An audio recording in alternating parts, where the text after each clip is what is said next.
Hi, little sound demo video for the drum that I birthed for you here. It's the Heron Horskin drum. That's the style at the back there. As you can see, it's got some beautiful patterning in the hair there, and I love the way the light catches this. Jack, shush shush, calm down, that's a good boy, it's alright. The dog's whining and moaning and be starting to bark in a minute. Hopefully not. Right, let's have a little play. I'm going to play with the soft beater first. I'm going to go on to the firmer beater. Now, I know you just had to choose the right one, the one that I thought was the best one. I think it's the firmer one, but I'm going to play with both. And if you've got, if you think, oh, no, I don't agree, then just let me know. Here we go.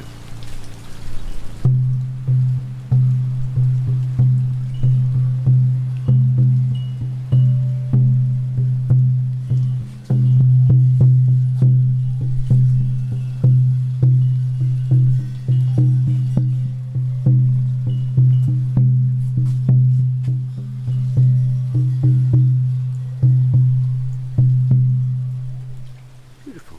And then the other beater.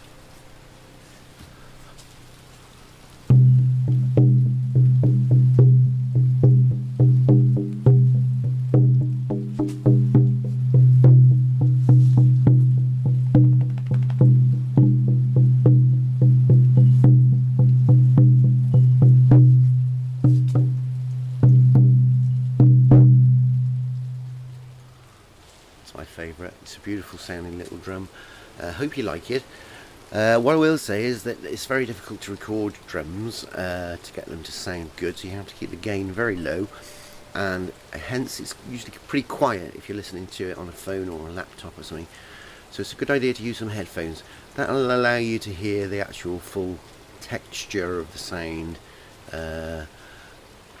Yeah, so basically my advice, wear headphones when you're listening. Alright, okay, hope you enjoyed. Thanks for watching. I shall send this video along, or a link to it on YouTube for you to have a listen. Bye for now.